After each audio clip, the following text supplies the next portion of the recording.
আসসালামু আলাইকুম দর্শক বন্ধু, এই মুহূর্তে আমাদের উদ্যোক্তার খোঁজে টিম রয়েছে নাটোরের সিংড়ার বাহাদুরপুরে। দর্শক, আমরা আজকে আপনাদের সামনে একটি ব্যতিক্রমধর্মী অনুষ্ঠান উপস্থাপনের চেষ্টা করব। মৃদু শীত অনুভব হচ্ছে এই মুহূর্তে। আপনারা জানেন যে নাটোরের খেজুর গুড়ের একটা বিশাল সুনাম রয়েছে, বিশেষ করে যে পাটালি গুড়টা, ওটার একটা বিশাল সুনাম রয়েছে।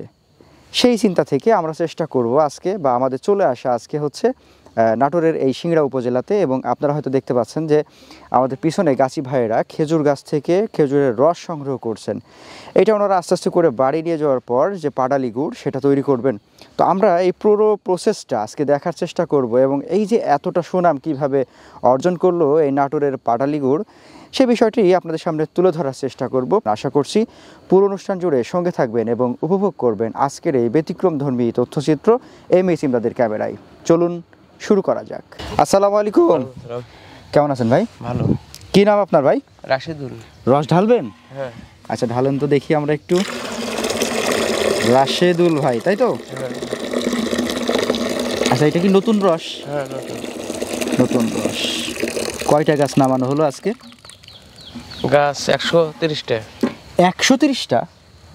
বাবা, এখন রস বাসায় নিয়ে যাবেন? হ্যাঁ। বাড়িতে? হ্যাঁ। চলেন যাওয়া যাক, আপনার সাথে আজকে আপনার বাড়িতে যাব, আর কিভাবে গুড় তৈরি করেন এটা দেখবো। সমস্যা নেই তো? না। রাশেদুল ভাই, তাই তো? চলেন যাওয়া যাক। তাহলে এখানে আপনার দুইটা হাঁড়িতেই অনেক রস আছে, তাই তো?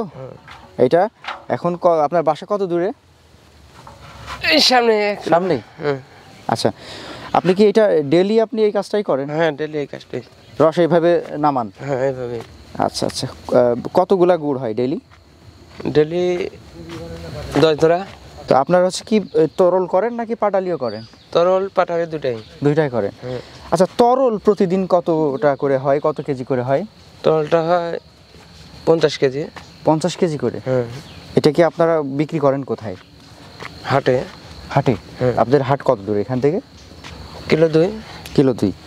আচ্ছা, যাই হোক, আপনার কিছুটা সময় নষ্ট হয়ে যাচ্ছে, আর যদি এভাবে আমরা ধীরে ধীরে যাই আপনার ওখানে আবার সময় চলে যাচ্ছে, ওদিকে বেলা উঠে গেছে না? না, সমস্যা। আচ্ছা আচ্ছা, তাহলে চলেন একটু দ্রুত যাই, আর আপনার ওটা দেখি একটু। হ্যাঁ, চলেন। সকালে ভোরবেলা সূর্যমামা উকি দিতে না দিতেই এই গাছি ভাইদের কর্মযজ্ঞ শুরু হয়। আর আজ যেহেতু আমরা গুড় তৈরির প্রক্রিয়া দেখাবো, তাই গাছি ভাইয়ের সাথেই চলে গেলাম তার বাড়িতে। তো আপনার এখানে তো একটা বড় পরিসরে চুলা টোলা রয়েছে ভাই। হ্যাঁ। এখানে এই রসগুলাকে আগে নামাই রাখছেন? হ্যাঁ, আগে নামে। এটা কতক্ষণ ধরে এটা জাল হচ্ছে? এই আধা ঘন্টা। আধা ঘন্টা? হ্যাঁ। তাহলে এখন ঢালবেন? হ্যাঁ, ঢালবো। ছাঁকনি রেডি? ছাঁকনি রেডি। আচ্ছা, এখানে তো কিন্তু অলরেডি অনেক রস রয়েছে, ধরবে তো? হ্যাঁ। বুঝছেন কিন্তু? হ্যাঁ। আচ্ছা, দর্শকদের আমরা একটু দেখাই যে কত সুন্দর একদম চকচকে রস, নতুন বছরের নতুন সিজনের রস, তাই তো? নতুন বছরের নতুন রস।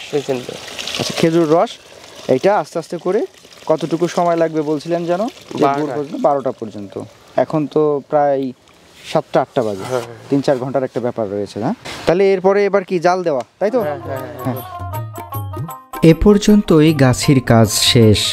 এবার গৃহস্থলীর কাজকর্ম সেরে গ্রাম্যবধূ নেমে পড়লেন রস জাল দেওয়ায়। 30 থেকে 40 মিনিট জাল দেওয়ার পর তা যখন গুড় আকার ধারণ করে তখন নামিয়ে ফেলতে হলো। নামিয়ে ফেলার পর এটা একদিকে সরিয়ে নিতে হবে, কারণ এখন গুড় থেকে পাটালি করার যে মূল প্রসেস সেটা শুরু করা হবে।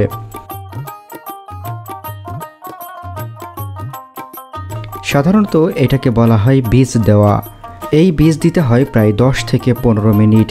এভাবে বারবার নাড়াচাড়া করার পর একটা শক্ত রূপ ধারণ করে। এটা যখন শক্ত রূপ ধারণ করে তখনই এটা অন্যান্য গুড়ের মধ্যে মিক্সড করে দিতে হয়। এরপর এই গুড়টাকে অন্য একটি পাত্রে ঢেলে ঠান্ডা করার ব্যবস্থা করতে হয়। এভাবে নাড়াচাড়া করতে হলো আরও 20 থেকে 30 মিনিট। ঘরের বারান্দায় নিয়ে শুরু হলো এবার সেই কার্যক্রম। তাহলে এখন আমরা কি করব? এখন পেপার পাড়তে হবে। হ্যাঁ, আচ্ছা, কিভাবে? আচ্ছা, দেন তো তাহলে। এই যে এখানে তো অনেকগুলা আছে না পাত্র? আচ্ছা, এটারে কি বলেন আপনারা? খুরি। কুড়ি। আচ্ছা, এইগুলো তো বাজার থেকে কিনে আনতে হয় নাকি আপনারা বাড়িতে বানান? না, এটা কুমারের বাড়ি থেকে কিনতে হয়। কুমারের বাড়ি থেকে। আচ্ছা, খুরি বলা হয় এটাকে, হ্যাঁ। আজকে এখানে আছে কত? 1 2 3 4 5 6 7 8 9 10 আর এদিকে 4, প্রায় 40টার মতো আছে, হ্যাঁ। তুমি পারবেন? উঠেলেন দুই দিক থেকে উঠে। আচ্ছা, এবার হাত দিয়ে এই গর্তগুলা করে ফেলতে হবে এরকম, হ্যাঁ। এইভাবে করে গর্ত করতে হবে। আমরা ঢালা শুরু করি। হ্যাঁ, ঢালা শুরু করে দিলাম এখন। আল্লাহর নামে শুরু করি, দেখা যাক সবগুলা কেমন কি হয়। ওই দিক থেকে আসেন, এদিক থেকে হাঁটা লাগবে না। থাকেন তাহলে এটা ঠিক হবে। এটা তো খুব গরম না? হ্যাঁ, গরম। হাতে পেলে হাত পুড়ে যাবে। হাত পায়ের উপরে পড়লে তো রিস্কি হয়ে যাবে অনেক। মোটামুটি ঝামেলা আছে, রিস্ক আছে, সব মিলাই ঝামেলার চেয়ে রিস্ক বেশি। রিস্ক বেশি না? একটু এদিক সেদিক হইলে খবর আছে। আপনি স্বর্ণপুর যে আমি গাছ লাগাচ্ছি, যদি পা ফসকে যায় আমার লাইফটা শেষ। আচ্ছা, কত গাছ এভাবে নষ্ট হয়ে গেল। কোমর ভেঙে যায়। হ্যাঁ, ভেঙে মারা যায়। মারা যায়, হ্যাঁ। গাছের থেকে পেলে কেউ বাঁচে না। সব কামেরই আপনি গাড়ি চালাবেন, অ্যাক্সিডেন্ট করলে মরবেন। আচ্ছা, আর এই এই যে গরম গরম গরুগুলা হচ্ছে যদি হাতে পায়ে পড়ে আবার এইখানেও এটা একটু ফসকা পড়ে যায়। ফসকা পড়ে।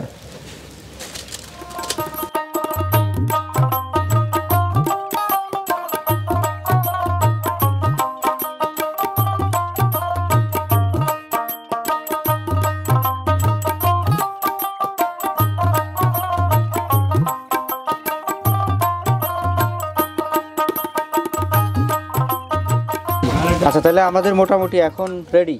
রেডি? চেষ্টা করে দেখতে পারি আমি? বিসমিল্লাহ। আল্লাহ, জীবনে প্রথমবার ঠিকঠাকভাবে। আরে ভাই, ভালোই তো গরম আছে এখনো। এটা তো নরম আছে এখনো। এই যে বাতাসে এখন চকচক করে শুকা যাবে। শুকাই যাবে না? আরেকটা চেষ্টা করে দেখি। তাই এটা অনেক গরম। হাতে চাপ নেই, ওই পাশে হাত দেন। এই যে আমাদের পাটালি, তাই তো? পাটালি আচ্ছা, এখন এগুলা বাজারে যাবে বাজারে যাবে। আর বাকি সব কাজ তো শেষ। শেষ। আচ্ছা, এখন বলেন, যদি আমাদের দর্শকরা আপনার এই ভিডিও দেখে কেউ আপনার কাছে ফোন করে এই পাটালি খেতে চায় বা নিতে চায়, শহর অঞ্চলে যারা থাকেন, আপনি দিতে পারবেন এটা? হ্যাঁ, পারবো। আচ্ছা, এটা কি ভাবে দিতে পারবেন আপনি? আসলে পরিবহন নাকি কুরিয়ার, কোন সিস্টেমে দিতে পারবেন এটা? পরিবহন, কুরিয়ার, এখন যে সিস্টেমে যেভাবে ইয়ে করে সেইভাবে দেওয়া লাগবে। আচ্ছা, যাই হোক দর্শক, আপনারা যদি একটু খেয়াল করেন, এই যে যদি একটু খেয়াল করেন তাহলে আমার হাতে রয়েছে হচ্ছে পাটালি। এটা হচ্ছে নাটোরের সিংড়ার কি যেন এটা, বাহাদুরপুর গোলকপাড়া। বাহাদুরপুর গোলকপাড়ায় আমরা হচ্ছে খেজুরের গুড়ের পাটালি যেটা, সেটা দেখানোর চেষ্টা করছি। এবং আজকে সকাল থেকে একদম ভোর থেকে প্রায় দুপুর পর্যন্ত আমরা চেষ্টা করলাম হচ্ছে আপনাদের এটার সম্পর্কে বিস্তারিত জানাতে, কিভাবে ওনারা তৈরি করেন এবং কি উপায়ে, আর এটার মান কেমন হয়, এটার কোয়ালিটি কেমন, আর এটার দাম কেমন, সেটার ব্যাপারেও একটা ধারণা আপনারা কিন্তু পেয়ে গেছেন অলরেডি। তো যাই হোক, আপনারা চাইলে এটা সংগ্রহ করতে পারেন আমাদের এই ভাইয়ের সাথে যোগাযোগ করে। ওনার ফোন নম্বর, ঠিকানা আমাদের ভিডিওতে দেওয়া থাকবে। আর যারা খাঁটি গুড় খুঁজে থাকেন, খেজুরের গুড় বিশেষ করে, তাদের জন্য বলবো এটা বেস্ট একটা জায়গা, আপনারা চাইলে ট্রাই করে দেখতে পারেন। আমার কাছে বেশ ভালো লেগেছে। তাই এইটা খাওয়ার উপযোগী তো, তাই না? এখন হ্যাঁ, আমি একটু খেয়ে দেখি। বিসমিল্লাহ। একেবারে পারফেক্ট, গরম গরম খেজুরের গুড়ের পাটালি। তো ধন্যবাদ সবাইকে, সবার সুস্বাস্থ্য কামনা করছি, ভালো থাকবেন। ভাইজান, আপনাকেও ধন্যবাদ, ভালো থাকবেন। ধন্যবাদ। আসসালামু আলাইকুম। ওয়ালাইকুম আসসালাম।